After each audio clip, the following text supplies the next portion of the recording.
our repeat business was about 20%. And we were local up here, me, my dad, and my brother. And our repeat business is 20% because we were all transactional. Once we started becoming transformational and really getting to know the people and having events and showing up at the events and being part of what people are doing, that's when we started having a transformational relationship with people.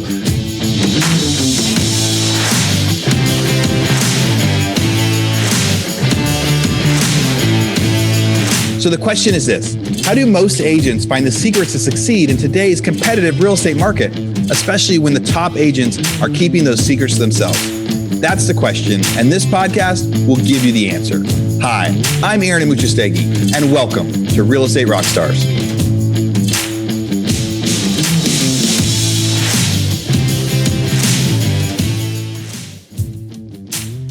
Real Estate Rockstars, this is Aaron Amuchastegui with a quick commercial break with one of our newest sponsors. I'm super excited to be partnering with these guys.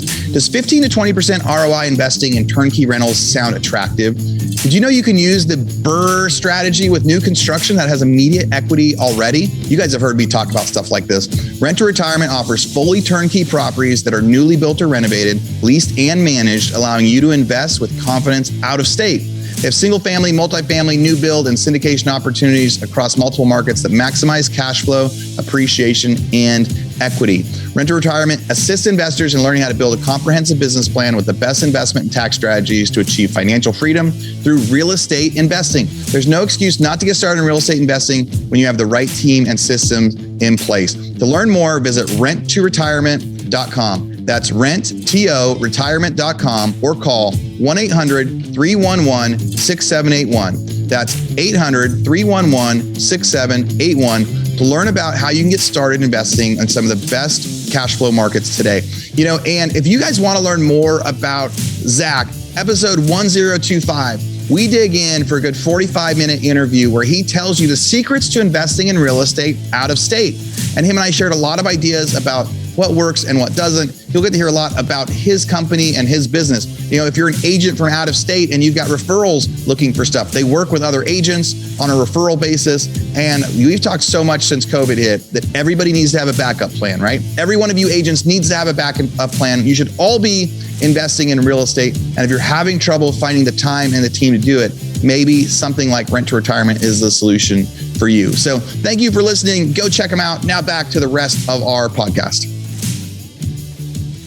Real Estate Rockstars. This is Aaron Amuchastegui, and I am back for a fun special episode. So today we get to interview Parnell Quinn from the Simple Life team in Fraser, Colorado.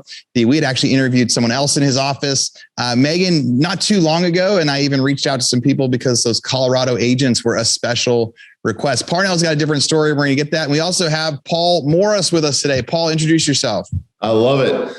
It's good to be back. I've did a bunch of episodes with you, Aaron, in the past, but I am a broker owner at Keller Williams and have 3,500 agents working for me. We did 10,000 transactions and $9 billion in volume last year. So I know I have a little bit of interaction with realtors, and this is one of my favorite things to do is find phenomenal realtors from around the country that do things. A lot of it's the same, right? But then it's the things that they do different that make them special. And that's what I just can't wait to have a chat with Parnell.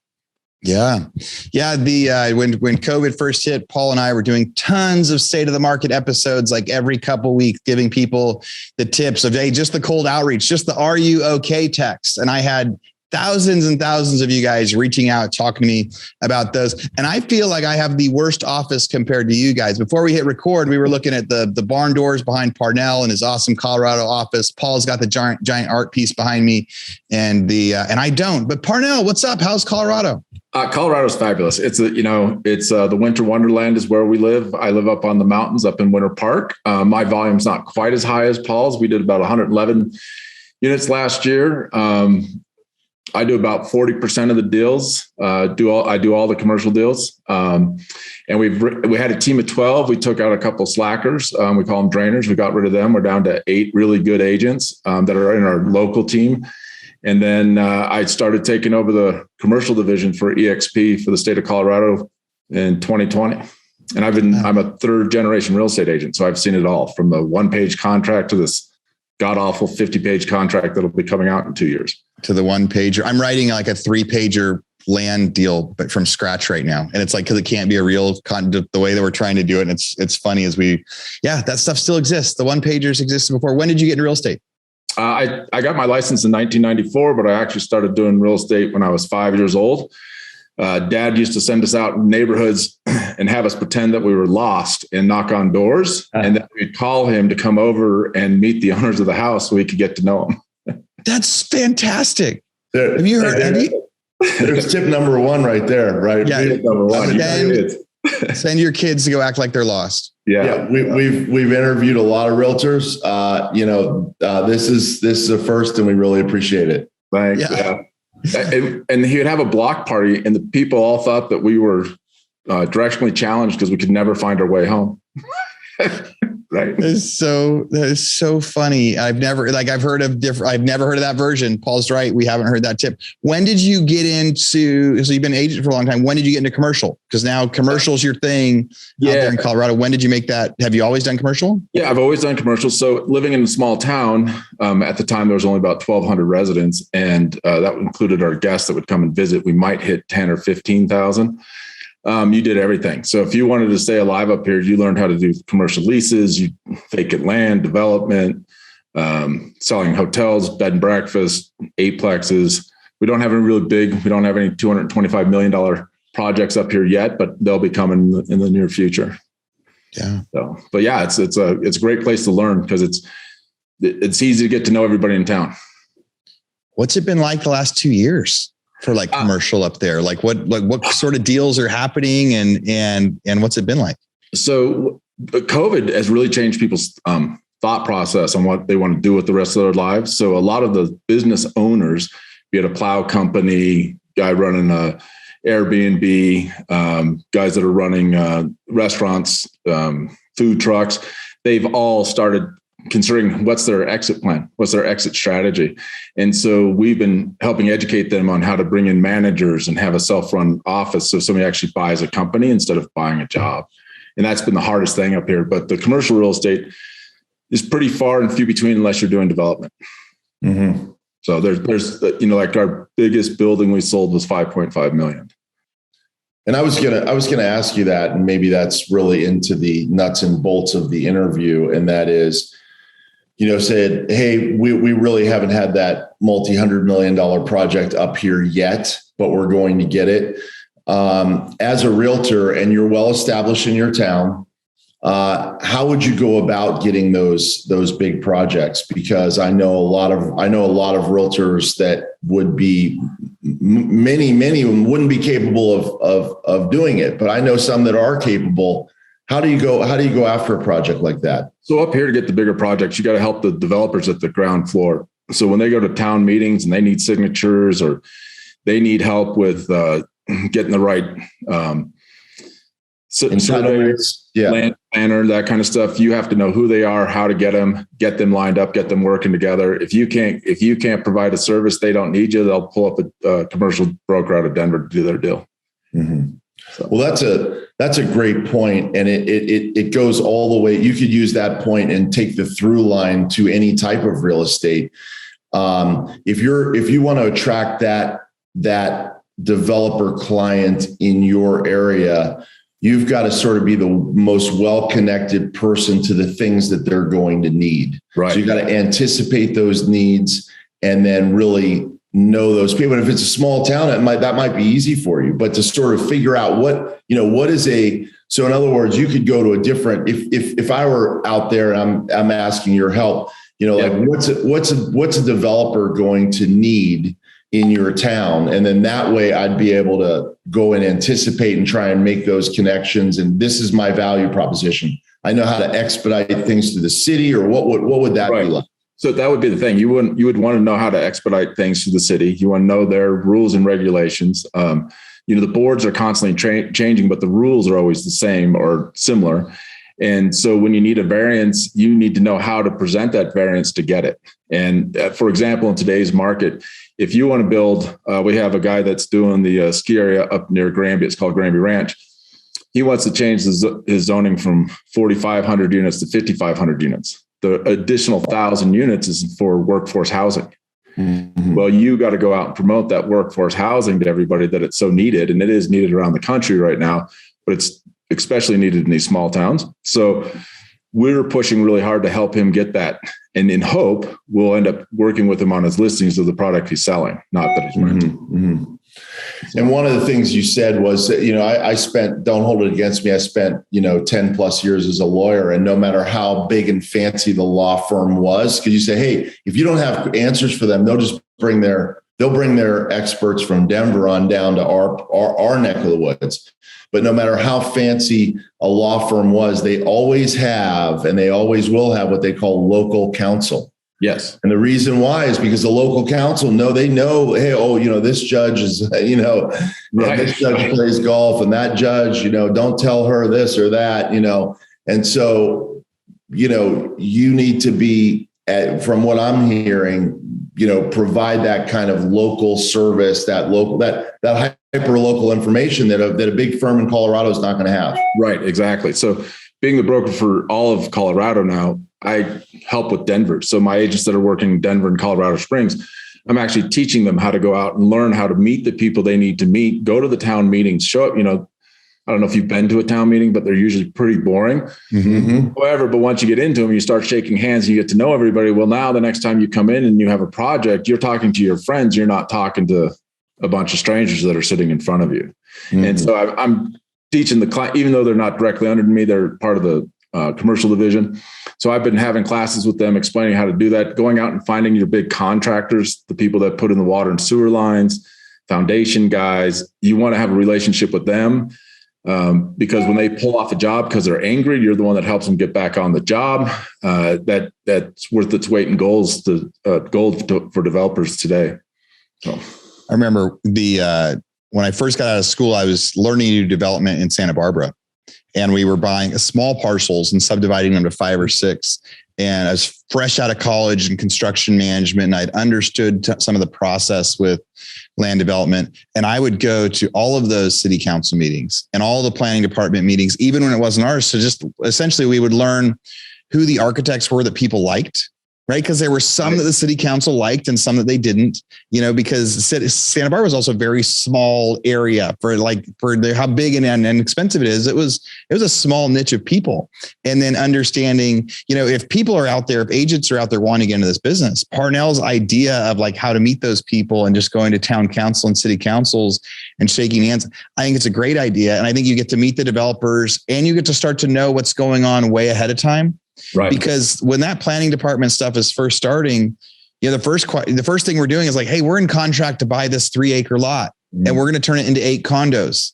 Right. And we're knowing that we're having that conversation 15 months before those condos are going to be ready. There's a lot of information that can be learned at those sorts of things, especially at times right now where housing is scarce. Development projects are scarce. It's harder to find those deals. That could be that way that you get a niche up for existing clients for stuff that's coming, and then also get to deal with some of those developer clients. Just like you said, afterward, I could picture somebody saying, okay, now you got to go get your signatures, and an agent walking up to the developer afterward and saying, hey, can I help? I love your project.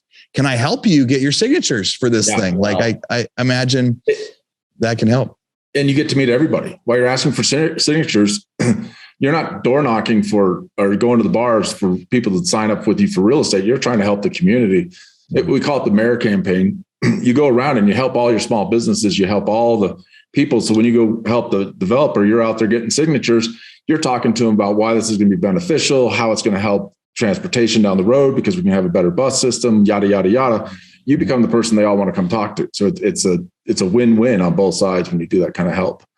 Yeah, and that's fabulous advice to residential realtors also. Yeah, absolutely. I'm just thinking because I moved, and there's all this well, am I in the county? Am I in the incorporated part of the city? And I am in LA County. I am in LA City, but I'm on Mulholland Drive. So there's a Mulholland Commission or whatever.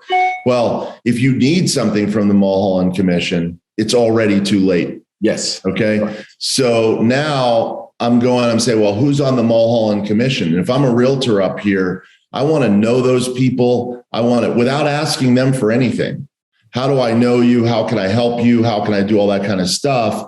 And then before you know it, and it might take 2 or 3 years, now you've got best friends on the Mulholland Commission without ever having asked them to do anything. Now you go to a listing and they're like, well, we want to do that. So do you know about the Mulholland Commission? So I'm taking what you're saying and, repurposing that really, I mean, obviously commercial too, but anybody could use this advice, like get to know your community leaders. Yes. I don't know why that hasn't dawned on me, before Parnell told me. Yeah.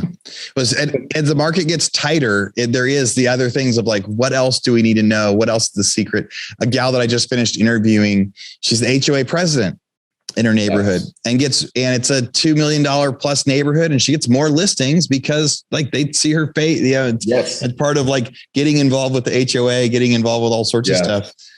Parnell, you've been an agent for a long time. What's one thing that you wish you would have known about real estate when you first got started? I mean, you started doing real estate when you were 6, so maybe there's been no surprises by the time you actually got licensed. But like looking back, there's always so many like I wish that when I first got into investing, right? So before I ever I would buying and selling houses, and I was doing flips, and I was making all sorts of money, but nobody told me that I should have saved some as rentals. Yeah. Right. So my big thing was not realizing that payday wasn't going to go forever. I need to put some aside. What's yours? What's one of your things? And it could be about being an agent or about getting deals or the process. What's one thing you wish you had known when you first started? The difference between a transformational relationship and a transactional relationship. When I first started, it was all transactional. Get the deal done, go on to the next buyer, go on to the next seller. Never really nurtured the relationship, never really made a connection with the people I was working with. So I would say our repeat business was about 20%. And we were local up here, me, my dad, and my brother. And our repeat business is 20% because we were all transactional. Once we started becoming transformational and really getting to know the people and having events and showing up at the events and being part of what people are doing, that's when we started having a transformational relationship with people. We started giving out, it's a simple thing. We give out really nice gift baskets. A lot of it's logoed, but a lot of it's not. And so they really appreciate that, but you stay in touch with them.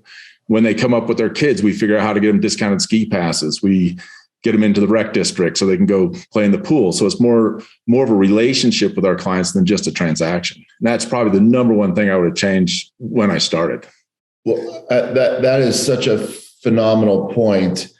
And as Aaron and I know, interviewing so many different realtors, we get some people on the show that are just so natural at that, you would never have to tell them. Right. And you get sort of the minders and the grinders, right? So the grinders are like, you never have to tell them to pick up the phone and go, but they're not the ones sending the baskets, right? So some of it's our natural style and some of it isn't. So what, was it your natural style, or did you need to learn how to do that? And can you help those of us like me, right? Because I feel like I'm a great connector, but then I let it drop, I forget, right? So I forgot to send Aaron, a holiday gift. So yeah. So you can always learn, but you can't change who you are, right? Mm-hmm. If you're left-handed, you're left-handed. You can learn to right-handed, but you're still always left-handed, right?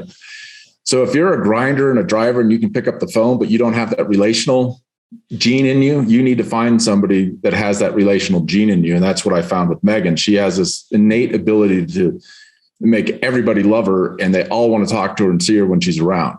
So that's how I fixed my problem of being a grinder. I just found somebody that had really good strengths in my weakness. Yeah. Right. And it's humbling because I watch how good she is, and I have to sit there and go, shit, how does she do that? Well, yeah, and I think that's a great point. I think you either get people or systems. So when you look for somebody, that's going to cover an area of your weakness, and that's the people solution. And then maybe there's a system solution where, I could set up a gift list or whatever with a gift company and put all the names that I want the gift to be sent out on the holidays, or some of the systems though. Yeah. So, Paul, how often do you call the people you worked with last time? The last people you just closed, how often do you call them and check in with them? Actually, all that is funny. You said all that volume, all that volume that I announced at the beginning, and you said, well, I don't do quite that volume. I don't do that volume myself. No, I know it's your team. I get it. Yeah, I'm really, no, I'm not even a team. I'm really broker owner. Right? Okay. Yeah. So I don't have occasion to do that, to stay in touch with my past clients. However, in a business sense, staying in touch with people that I've done deals with or whatever, I'm just miserable at doing that. Yeah. So put it in your calendar once a month. You call them. They don't have to answer. You call them. They don't pick up. You send them a quick text. Hey, just thinking about you today. Ran across something. Thought you would need this. So Parnell, for that stuff, do people use CRMs for that? Is it just like, do you have a list of your 30 people? So once a month on the calendar, it's like, essentially, do people rotate it? Do they not? Yeah. Or it's like, hey, there's the day a month that I'm going to reach out to everybody I can think of on my list. You try to scramble it as best you can. Mine has been chaos. As soon as I think of somebody, I pick up the phone and call them, say hi. Megan's getting me more orientated on getting into a system, so everybody on the team is doing it. But it is great because when you call them, they're always so happy to hear from you because they wanted to know what happened to you. Where did you go? What's going on? So it's always a good connection. Dude, I love that grinder getting to action. There's so many times recently that I have seen something on social or got a message or had a memory from an event and said, oh, I wonder how that guy's doing. Right. I wonder. And it comes to mind and I go, I really need to reach out to them. I should. And then I say, I should come up with a way that I remember to, but I don't actually reach out to them and pick up the phone and call. And you're saying it might even be simpler than that. When it comes to mind, you're like, no, just call them right now. Like call them right now. Say hi. It's 5-minute call. You say hello. Like if they're top of mind, just follow through on that process. Yeah, also to your point, I love when you make when you make the complex so simple, or maybe, right, I've made it so complex in my mind, but you've really simplified it. And like Aaron was saying, you guys were saying, just call right away. And the challenge that I have is, I don't have time right now to call them right away. I thought of them. So I think maybe just even opening the notes on my phone and just putting these names, every time I think of somebody that I want to contact, just to open up my notes and write that name down. And then when I get the time block, maybe to get in touch, just start with that top name on the list and keep going down. So you're helping me figure this out. I've been at it, not as long as you maybe, but 22 years. You're helping me today, man. You've done great though in those 22 years. I got to tell you, we solved. You put the calendar that this time of the month, I'm going to reach out to people, and whether you've got your running list or your organized list or something, you're like, all right, this is that day. I'm going to think of all those people. So Parnell, what about like leads and generating business? If I remember right, I think your office, a lot of what you guys did, you were generating business essentially from people moving to Fraser for the first time ever, right? Or out of town, people that are living out here in Texas like I am, and July hits and it's 100 and something million degrees, and we say we want to go up to Colorado, right? So is that a big part of your business? Yeah. Is it a lot of people moving up there? And how do you generate those leads? How do you stand apart from other people, especially in that kind of secondary market? Yeah. So getting buyers used to be really hard, but now with the internet and all that good stuff, Google pay-per-click is still our number one resource. Facebook is your 6 months to a year out people. So doing ads, doing promotional stuff, the more you're on your Facebook page, the more people are going to come to you. The better ads you put out there, like, we do a winter ad in the middle of summer, come and cool off. You'll see a lot of people respond to that pretty well. Then we have just a good network of agents that we've worked over the years that we'll talk to them about who they're thinking of selling or who's looking for a summer home or whatever. And they'll call us up and give us good referrals. So that's worked out as well. But pay-per-click and Facebook is your best avenue.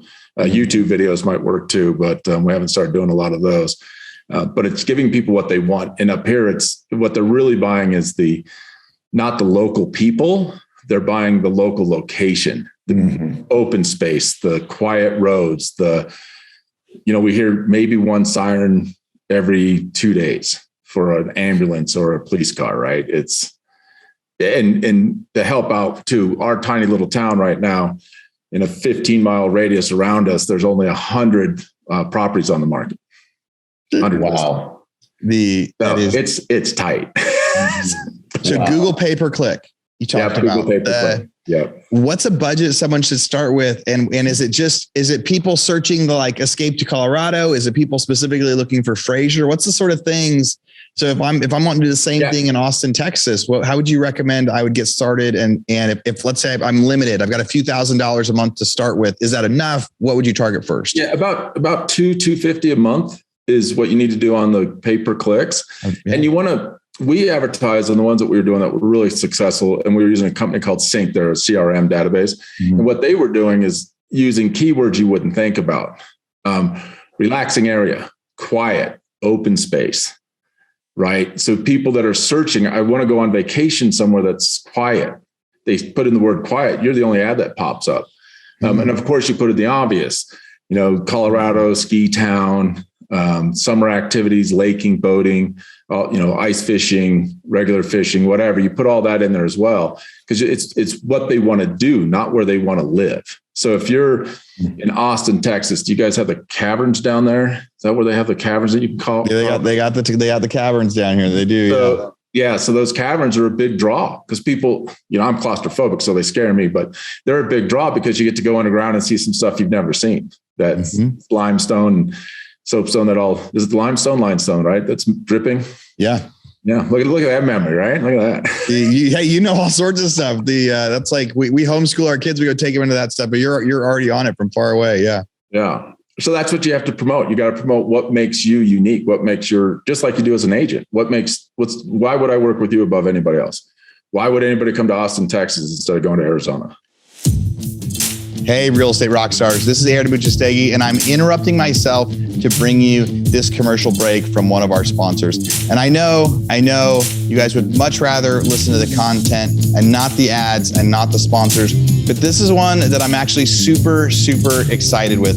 So many of the realtors that we interview on the show, they talk about how much systems are important and how much follow-up is important. And I'm really, really excited about our new sponsor. There's somebody I've been looking at for a long time. And when they reached out to me, I said, yes, we have to be able to do this deal. So that sponsor is Follow Up Boss. On an interview last week with agent Mark McGuire, I asked him what his favorite software and what his favorite system was. And he said it was Follow Up Boss. And then he went on for another 3 or 4 minutes to talk about why Follow Up Boss was the best CRM he uses. So there's a lot of superstars out there that use Follow Up Boss. Some of the stats they gave me: Robert Slack, 1.5 billion team in Florida, #1 in the US. He uses Follow Up Boss to get a 400% ROI on his massive paid lead spend. Deborah Beagle, co-owner of the Ashton Group in Nashville, uses Follow Up Boss to guarantee that agents who join her team get 2 homes under contract in the first 90 days. That's a big guarantee for new agents. Barry Jenkins of Your Friends in Real Estate uses Follow Up Boss to automate everything so his team can produce $200 million on 25-hour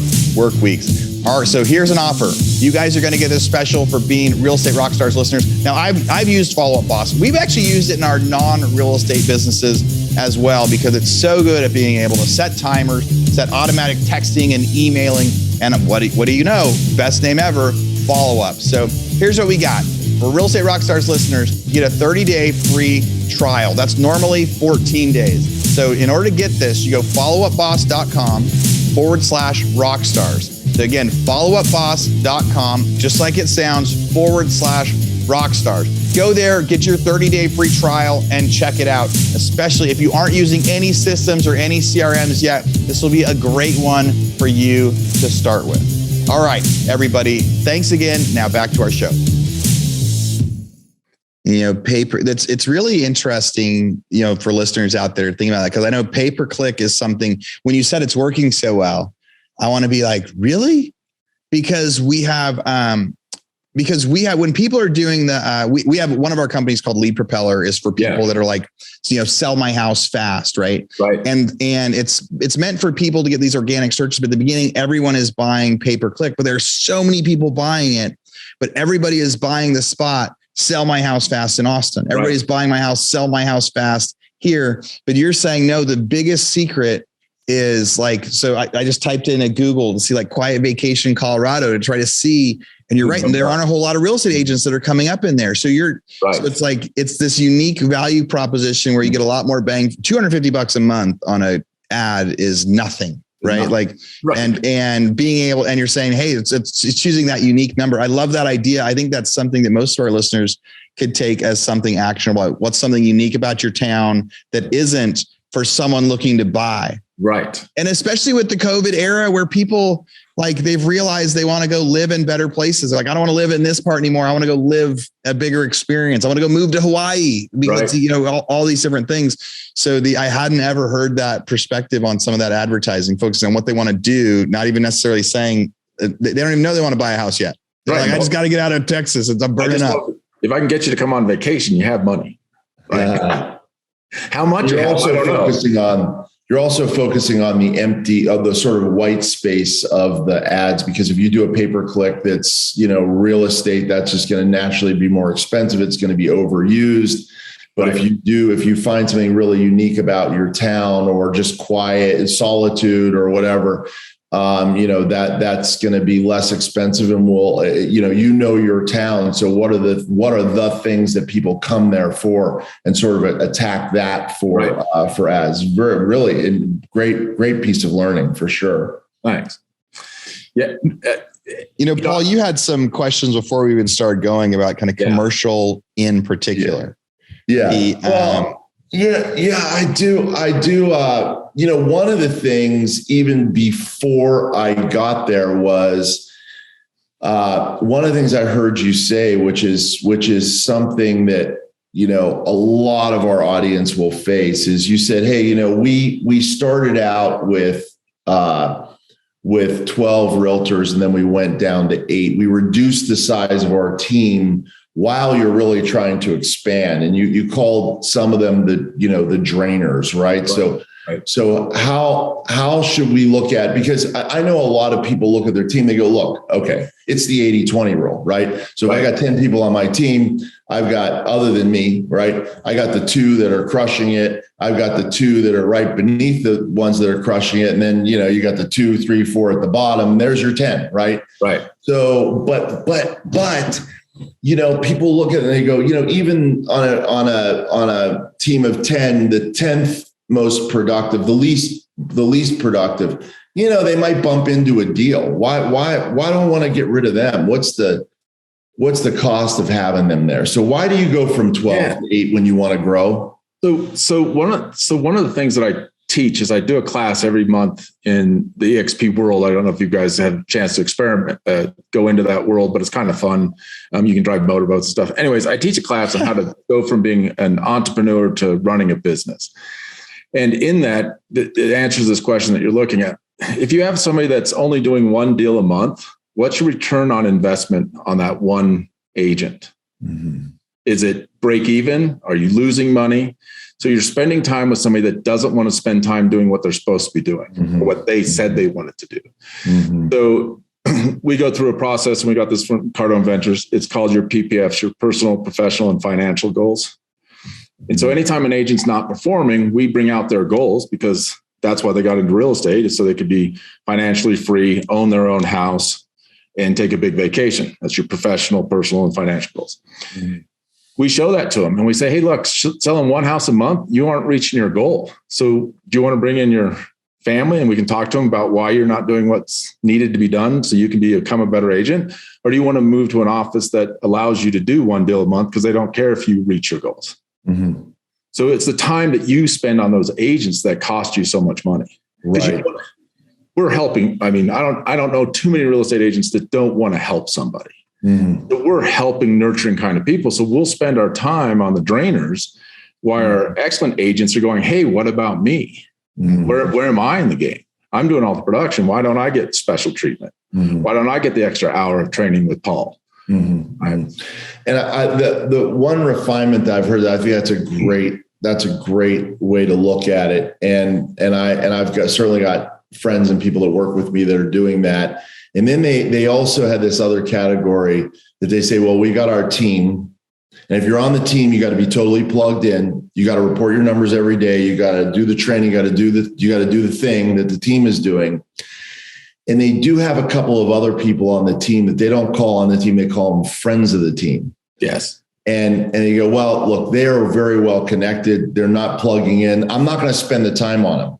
So I'm not going to waste the time on them. Right. But, through their network, they'll do, 2 or 3 big deals a year. What do you think of that? Is that okay to have the friend of the team? Yeah, we call it modern team. We call it part of a team members and modern team. Modern team are the people that are kind of want to be with you, but aren't really engaged fully. And that's fine to have around, but you want to limit their access to you and your materials. Like they want the transaction coordinator and they want Evan to help out. They want Megan to jump in and review their contracts. Well, they got to be part of the team. The modern team, you can go to the state manager for the realty side. I'm that manager for the commercial side. So you can come to me and I'll give you my advice, but you're not getting my very best advice when high energy and effort, right? I fit you in when you fit in. Mm-hmm. If you're a big producer, I'm on you all the time, right? Mm-hmm. I'm helping you. How can we make your contracts tighter? How can we make your buyers and sellers honor their deals better? So at the last minute, you're not sitting there renegotiating the contract. So that's a big thing that's taken a long time for me to learn and get used to doing. It's like the 80-20 rule. Right. Yeah. The first, you got to first heard it with Tim Ferriss, right? So if 80% of your revenue is coming from 20% of your agents, like, so in one sense, people think to grow, I need more agents, but it might just be, I just need to put some more fuel behind my top 20% instead. That is a different mindset shift. Like, how do I do to grow? And Paul's like, but you're actually terminating people. You're removing it from the team. That's the opposite of growing. And you're like, no, I'm removing the amount of people I'm working with, but we're doing more volume as a result, because the guys that I'm focusing on, I'm helping them do 20 more deals a year. When I was trying this person, I'm helping them do 10 more deals a year.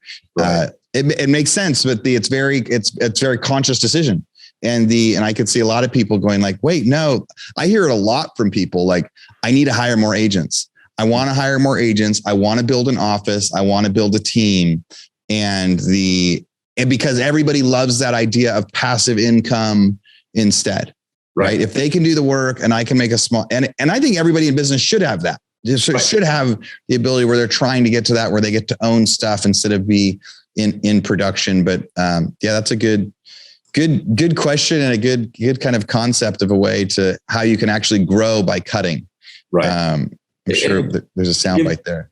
Yeah. It gives you more time to go out and attract the agents you want. You're not spending your time with the drainers. I got rid of 3 drainers. I need 3 new people on my team. I'm looking for 3 high producing agents or 3 people I think would become high producing agent. It might be a bartender I run into. It might be a car salesman I run into. It might be the owner of a restaurant that's got a restaurant running on her own. She's looking for a second gig.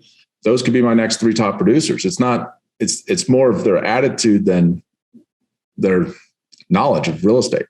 You got to get the right attitudes, because we can teach you the real estate rules and laws, right? It's hard to train that attitude. You see the guy crushing it at the car wash place. You're like, he would be so great at turning his $40 commission into a $40,000 commission instead. Yeah. And you get to go look at the top agents in your area and see if you can attract them to your company, whatever that company is. For me, it's EXP. For Paul, it's Keller Williams, right? We want to bring you into that. So. The question that Aaron wanted me to ask you was that we talked about a little before was your focus is commercial. There certainly are a group of commercial agents that say, hey, we know commercial. This is our thing. If you're a residential agent, you should not be doing commercial. You should come work with us.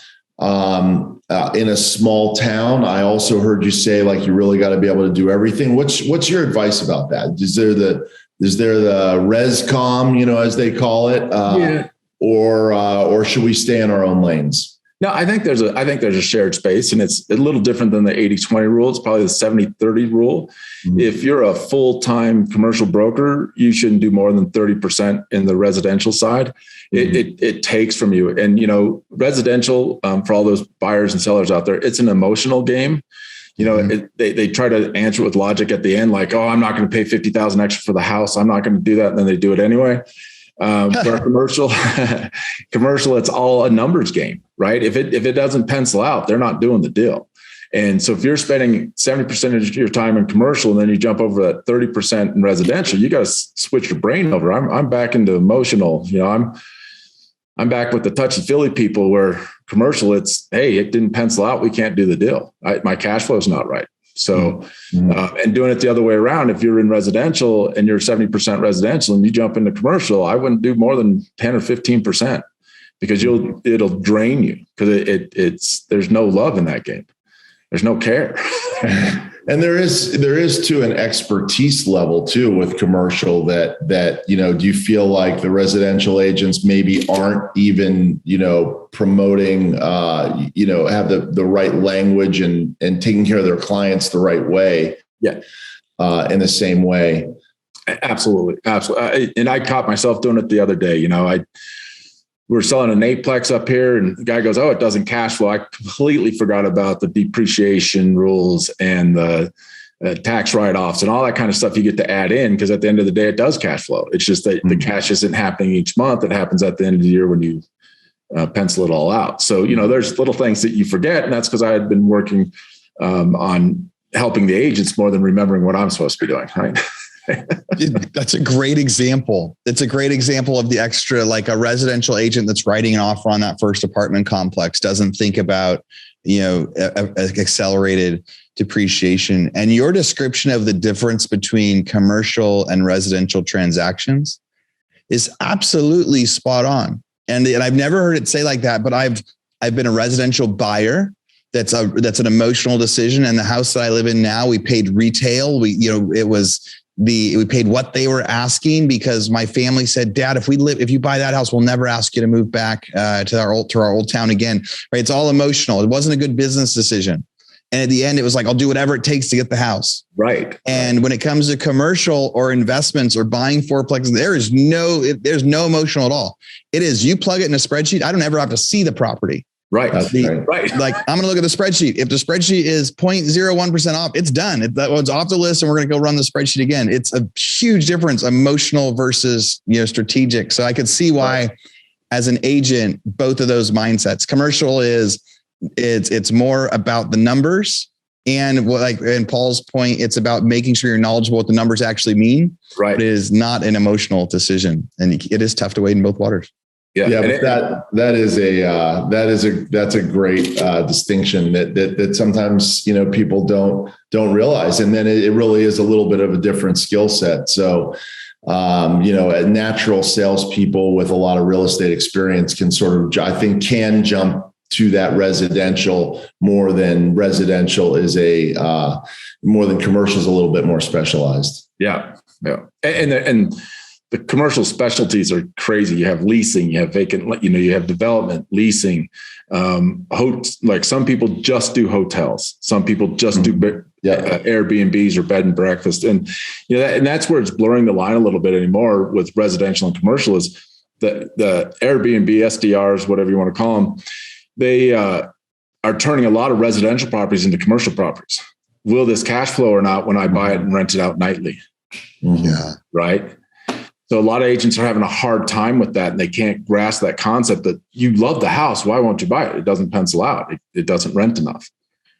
And they're in that realistic part of that equation that as a short-term rental, it's probably not multiplying the nightly rent by 30 days, right? It's like how many turnovers and what's the average stay. It's a complicated business. I've run short-term rentals, and it's fun. It's like hospitality, but it's also, challenging with its own stuff.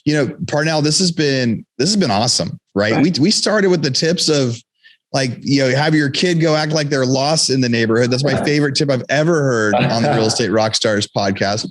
We talked about, going to city council meetings and meeting people and figuring out find the developers, the people that are in action, especially in this, this hungrier market. We talked about the differences between commercial and residential and kind of what you guys have done to stand apart up there. You even talked about, cutting your team, making your team smaller in order to grow faster. Right. And my first thought is how long do I give people before I start, what's the right amount of a trial period? But as we're running out of time, I've got a bunch more questions about that process, but I'd really like to just give you the opportunity to say so what are we forgetting? What's the last big tip that real estate agents should know right now about where the market's going, or about how to grow their business, or about why to keep going when people are discouraging? Anywhere you want to take this in the last few minutes, what's that big piece of advice? Big piece of advice: get a good coach. Listen to your podcast. I mean, you got great speakers on your podcast. find a coach. There's a ton out there. They're all good. I've got 4 different coaches I work with and your podcast. So, get a good coach, get somebody that you relate to. There's so many of them. They all live in Beverly Hills, I'm sure, but there's so many of them. And, like I went through the Tom Ferry program and now, or Mike Ferry, and now Tom Ferry's taken over. Brian Buffini's a good one. He's all about, he's the one that'll teach you how to love and care for somebody. He is the Popeye guy, right? And the ninja guys, they're good, but find a good coach. Take advantage of the agents in your office that are doing tremendous deals. Follow them around. Be their gopher. Put up their signs for them and ask them if you can show up for their listing presentations, right? So you can see how they take a listing versus how you take a listing. Yeah, if you're a sphere of influence guy, somebody like a Brian Buffini is really good, and then Mike or Tom Ferry is really low. You can get to yes or no real quickly. One of the things that I did is I was taking all these notes. I'm so glad Aaron hit the highlights. But I was taking all these notes, all the things Parnell was teaching us, and not in any particular order, was help small businesses, right? Don't go and say, hey, how can that small business help me? Start with helping small businesses. That's going to build your presence in the community. That's a phenomenal tip. The idea of being transformational. Mm-hmm. I get that right? Transformational versus transactional. And that's just staying in touch, right? But we're staying in touch. Either Parnell's filled that gap by a hire. You got to make sure that hire is not like you. If you're the grinder, you got to hire the minder. That's different. Right. If you're not ready to make that hire, then you go with systems like a CRM or your gifting program, which is super cool. How to attract developer clients, and that's figure out what developers in your area need. Maybe you, like Aaron mentioned, somebody that was the president of the HOA. Well, before you get to be the president of the HOA, how about just get on the HOA or know the HOA, right? Yep. And those were good things. And then again, Aaron touched on it, but reduce, maybe sometimes you get smaller in order to get larger, and that's getting the people who are really willing to get up and go with you. I totally love that. And, one last thing is I want to know, you gave up the life as a cook. Is that right? Yep. Back in the day. Yeah. So, do you still love to cook in your, I make 90% of the meals at the house. So, and what's your specialty? I'm just lining myself up for an invite whenever I get out your way. I'm really good with anything barbecued. I make really good ribs, but my soups are my specialty. I make killer soups. Wow. I can walk into just about any kitchen and make you a really good soup, regardless of what ingredients are in there. That's a skill. Soup's a skill. Yep. I learned that when I was broke. It's a skill to walk into any kitchen too. It's like I walk into any kitchen and I'll make there's a TV show there, I'm sure, of you walk into any kitchen and just make those excellent soups. And we learned that when all of a sudden the world got shut down for 6 weeks. We're like, what food is in my fridge right now? We played the what's in the fridge game and how can I make something fun? Right. This is fun. Paul, it's great to have you back on, co-hosting with me today. This was a lot of fun. Parnell, thanks for being a listener. I'm excited that we got to interview, Megan so many months ago up there in Colorado. I'm excited that you wanted to come on today and share so many tips and our shameless plug, Parnell said, get a coach, learn from people, do that sphere of influence. May 18th and 19th, we've got our Real Estate Rockstars Mastermind out in Austin. Where I'm hoping that Parnell is going to think about coming to join us. I'm hoping any of you listeners are going to come thinking about joining us, because we're just going to be getting a bunch of people in a room that are all like this, that are all that mindset of like, hey, we're learning. And it's not going to be huge coaches, but it's going to be people that have been listening from different ones and said, hey, you should consider this in your life, or you should consider this in your life, as we get to brainstorm together. Parnell, if somebody wants to reach out to you because they have more questions about commercial stuff, if they want to come up to Fraser and they're looking at that second home or starting that Airbnb, what's the best way they can find you? The easiest way to find us is we're in the Murdoch Center, but you can get my email. It's parnellquinn@gmail.com or Parnell at thesimplelifeteam.com. Either one of those. 2 L's. Parnell. Yep. And 2 N's, Quinn. Right. And I did. Go ahead. I did put up a link in your thing with what I teach on at the EXP course every month, and in there is a way to get an invite to come in. You don't have to join EXP, but you can come in and listen to my class and ask questions. And all you got to do is contact Evan at our front desk, and he'll bring you in. And that's admin@thesimplelifeteam.com.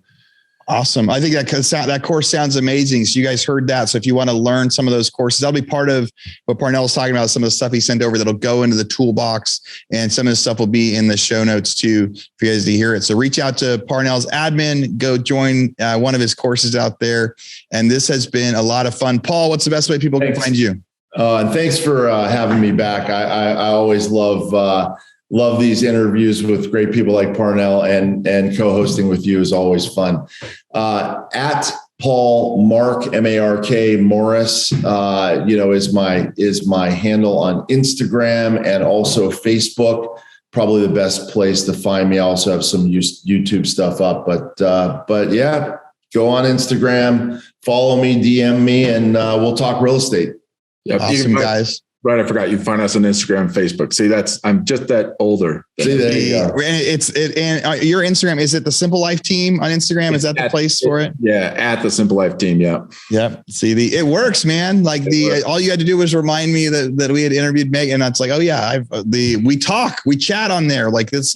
The crazy thing is, social media becomes these relationships. It's fantastic. So. And thanks for having Paul on. This was great. I mean, this was a lot of fun. A lot of fun. So listeners, Real Estate Rockstars, as always, reach out. We would love to chat with you. Thanks for listening. Parnell and Paul, thanks for joining me. Thank you. All right. All right, Real Estate Rockstars. This is Aaron Amuchastegui jumping in again to thank you for listening to the show. Hopefully you guys loved listening to that one. And I want to make sure that you know about all of the extra resources that we have. And also, we need your help. They say podcasts are free. You get to listen to podcasts for free. But what is the cost of that podcast? I would say if I could beg you to pay anything for that podcast, I would say the cost of the podcast is going and giving a review. So whether you download it on Google or Apple or YouTube or anywhere else, please go give us a review. Say what you liked, what you didn't like. It helps us get better guests. The more reviews, the higher we get in the rankings. Right now, we are the biggest podcast out there for real estate agents, and we want to keep that spot because we know there's lots of podcasts out there. So go give us a review. Also, be sure to go to hibandigital.com. If you liked any of the resources that those real estate agents talked about, we've got a huge video vault of those resources for free.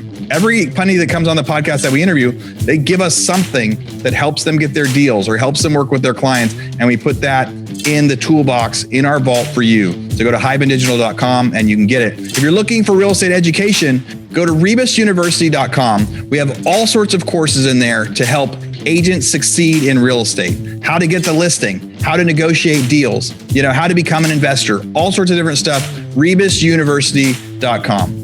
And if you want to chat with me, go find me on Instagram. And if you come find me on Instagram, you can send me messages. Tell me what you want to hear. Tell me what you liked, what you didn't like. We try to put a bunch of content out there too. You can find me in two different places. It's at rerockstars.com for our Real Estate Rockstars page, or at aaronamuchastegui.com for my personal Instagram page, where I can chat with you about all sorts of different things.